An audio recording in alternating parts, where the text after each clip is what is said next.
আসসালামু আলাইকুম প্রিয় বিয়ার্স, কালা জাদু বিদ্যা চ্যানেলে প্রত্যেককে স্বাগতম। তো বিয়ার্স, আশা করি আল্লাহর অশেষ দয়াবানে সবাই ভালো আছেন।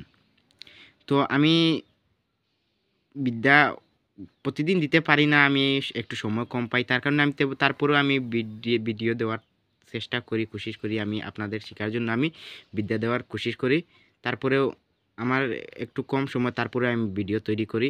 তো আপনারা আজকে আমি একটি যন্ত্র ৩টি নিয়ে এসেছি, নকশা ৩টি নিয়ে এসেছি। ৩টি দিয়ে যদি যেকোনো একটি দিয়ে কাজ করেন, যার বিবাহ ঠিক হয় না অথবা যেই জায়গায় যায় বিবাহ ক্যানসেল হয়ে যায়, তো ওই ব্যক্তি ওই যন্ত্র ৩টি আমি নিয়ে এসেছি, ওই ৩টির মাঝখান থেকে একটি দিয়ে প্রয়োগ করলে কাজ হয়ে যাবে। তো আমি নকশাগুলো দেখিয়ে দেবো আপনাদেরকে এবং আমি ভিডিও সহকারে বলে দেবো। আপনারা সঠিক হিসাবে করবেন, কিন্তু সঠিক হিসাবে করে দেখবেন কতটুকু ফল পান। আমি সরাসরি কিতাব থেকে দিচ্ছি, আপনাদের যদি বিশ্বাস হয় তাহলে কাজ করবেন। এবং যদি আমার চ্যানেলে অনেকগুলো ভিডিও দেওয়া আছে সেগুলো গিয়ে দেখবেন, যদি সেইগুলো গিয়ে দেখে ভালো লাগে তাহলে আমার চ্যানেলটি সাবস্ক্রাইব করে সাথে থাকবেন। তো আমি বেশি কথা বলবো না, বলে দেই বিধি, তারপরে আমি নকশা দেখিয়ে দেব। শীঘ্র কথাবার্তা ও বিবাহ। তো আমি প্রথমে বললেই তারপরে নকশা দেখিয়ে দেব, বিধিও বলে দেব।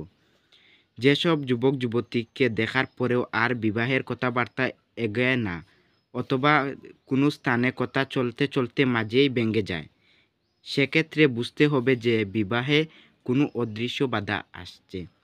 এই প্রকার বাধা বিঘ্ন দূর করার জন্য নিচের ৩টি যন্ত্র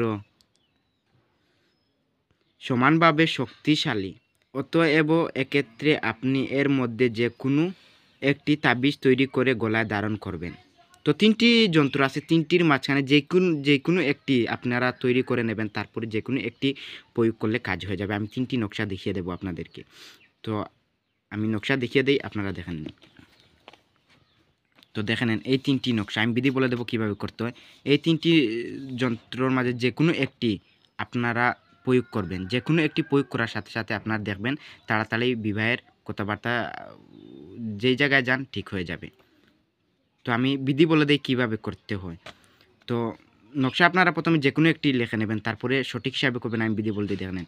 বিধি: যে কোনো যন্ত্র বজ্রপাতের উপর অষ্টগন্ধের দ্বারা, কাগজে কেশর দ্বারা অথবা কালির সাহায্যে লিখে নেবেন।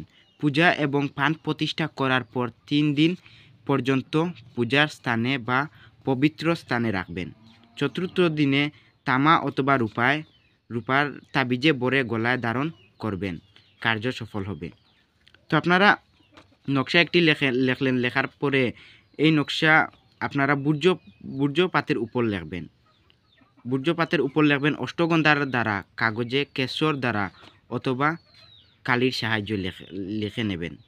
পূজা এবং পান প্রতিষ্ঠা করবেন। পান প্রতিষ্ঠার আমি আমার চ্যানেলে দেয়া আছে, আপনারা গিয়ে দেখবেন পান প্রতিষ্ঠা যন্ত্র, পান প্রতিষ্ঠা কীভাবে করতে হয়। আমি আরও কয়েকটি পান প্রতিষ্ঠা আমি বলে দেবো কীভাবে করতে হয়। আপনারা আমার চ্যানেলটি সাবস্ক্রাইব করে সাথে থাকবেন। অনেকগুলো পান প্রতিষ্ঠা নকশা পান প্রতিষ্ঠা করার টুটকাও বলে দেবো, মন্ত্রও দেওয়া আছে, আমার চ্যানেলে গিয়ে দেখবেন। তো কেশর দ্বারা অথবা কালির সাহায্য লিখে নেবেন। পূজা এবং পান প্রতিষ্ঠা করার ৩ দিন পর্যন্ত পূজার স্থানে বা পবিত্র স্থানে রাখবেন। এই নকশাটি লেখার পরে ৩ দিন রাখবেন পুজোর স্থানে অথবা যে কোনো পবিত্র স্থানে রাখবেন। আপনার যে কোনো যদি পবিত্র আসন থাকে তাহলে আসনে রেখে নেবেন। তারপরে ৩ দিন আপনারা শুদ্ধ স্থানে রাখলেন, যে কোনো পবিত্র স্থানে রাখতে হবে 3 দিন পর্যন্ত।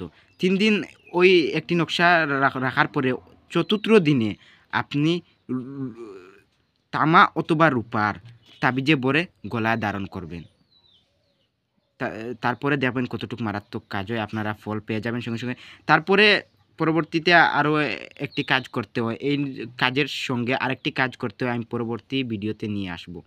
তো এইটি করলে কিন্তু এতটুকু মারাত্মক কাজ হবে না, এর সাথে আরেকটি আছে, দেখেন এইটি আমি পরবর্তীতে নিয়ে আসব। বিধি নকশা ভালো করে দেখিয়ে দেব।